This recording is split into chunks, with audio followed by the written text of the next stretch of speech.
Assalamualaikum warahmatullahi wabarakatuh. Saya Vivi Murtafia dari kelompok 5 ingin menjelaskan tentang tema persekutuan likuidasi bertahap.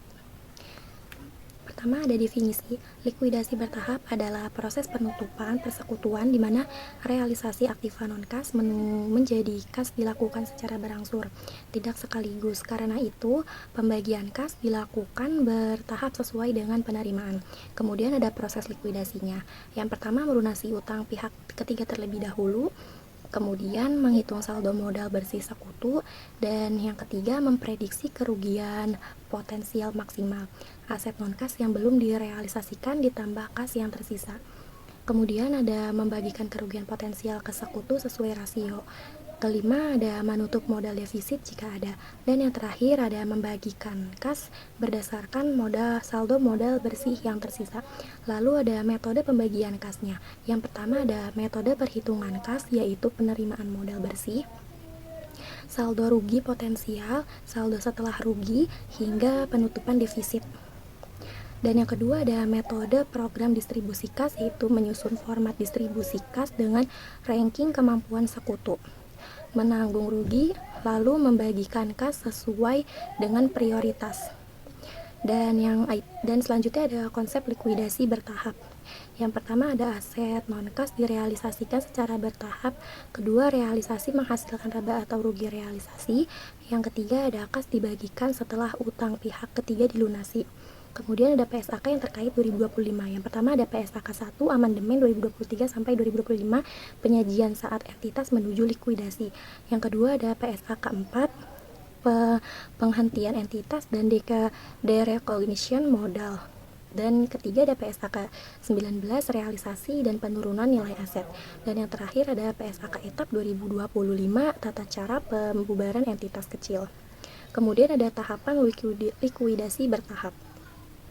Pertama ada realisasi aset non-kas, pembayaran utang pihak ketiga, kemudian ada hitung modal bersih sekutu, hitung rugi potensial, kemudian pembagian kas.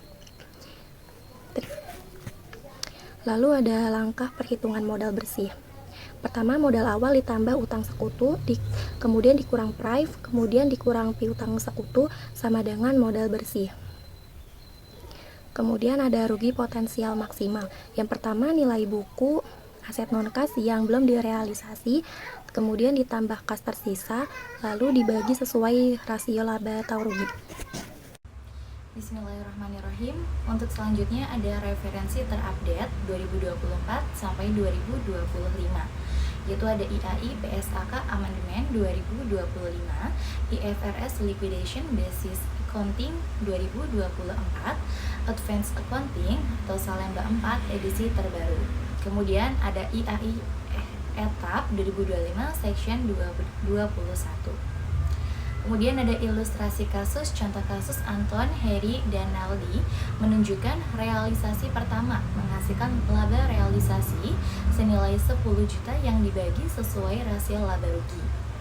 Setelah utang pihak ketiga dibayar, kas dibagikan bertahap. Jika ada piutang sekutu dapat dikonversi menjadi pengurang modal sekutu. Jurnal likuidasi dibuat pada setiap tahap realisasi dan pembagian kas. Kemudian ada soal studi kasus. Persekutuan ABC terdiri dari Tony 50%, Lia 30%, dan Rina 20%. Modal mereka masing-masing di 80 juta, 50 juta, dan 30 juta. Utang luar sebesar 25 juta, aset non-kas 140 juta, direalisasi bertahap. Tahap 1 terjual 60 juta, nilai buku 55 juta. Tahap 2 sisanya terjual 80 juta. Nah, untuk dimintanya itu ada dihitung pembagian kas tiap tahap realisasi dan buat jurnal likuidasi untuk tiap tahap realisasi aset, pelunasan utang, dan pembagian kas kepada sekutu. Kemudian ada data awal persekutuan ABC.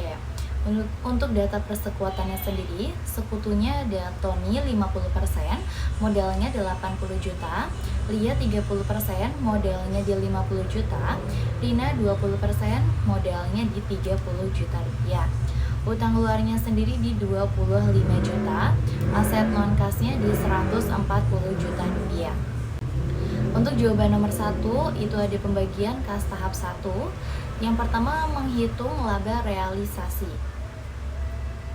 Kas diterima senilai 60 juta, nilai buku aset terjual 55 juta, laba realisasi senilai 5 juta rupiah. Kemudian pembagian laba realisasi kepada sekutu.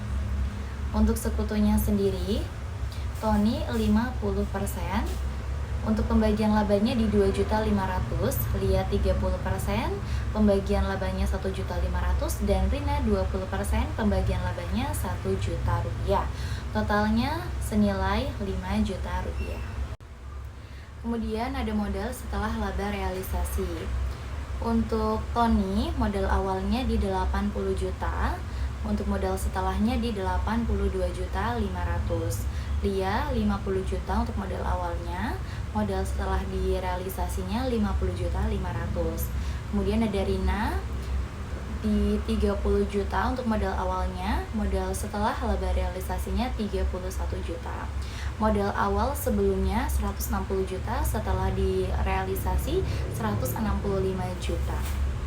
Nah, untuk pembagian kas tahap satunya, total kasnya senilai 60 juta, yang mana Tony sendiri rasionya tuh di 50%, pembagian kas tahap 1 30 juta, Lia di rasionya 30%, pembagian kas tahap satunya 18 juta, dan Rina rasionya di 20%, pembagian kas tahap satunya 12 juta, totalnya senilai 60 juta rupiah. Nah, untuk jawaban nomor 2, ada jurnal likuidasi persekutuan ABC. Yang pertama, tahap 1 direalisasi asetnya dulu.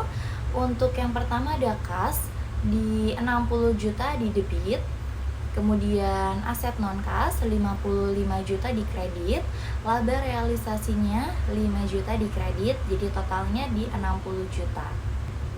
Kemudian tahap 1 pembagian kasnya. Untuk modal Tony 30 juta di debit, modal Lia 18 juta di debit, modal Rina 12 juta di debit, dan kasnya 60 juta di kredit, totalnya 60 juta rupiah. Kemudian jurnal likuidasi persekutuan ABC tahap 2 realisasi aset. Untuk kasnya sendiri 80 juta di debit, aset non kasnya 85 juta di kredit, rugi realisasinya di 5 juta di debit, totalnya 85 juta rupiah. Kemudian tahap 2 pelunasan utang. Utang luar di debit senilai 25 juta, kasnya di kredit senilai 25 juta. Totalnya 25 juta rupiah. Kemudian tahap 2 pembagian kas sisa. Modal Tony 20.500.000 di debit, modal Lia 16.500.000 di debit, modal Rina 11 juta di debit, dan kasnya 55 juta di kredit, totalnya 55 juta rupiah.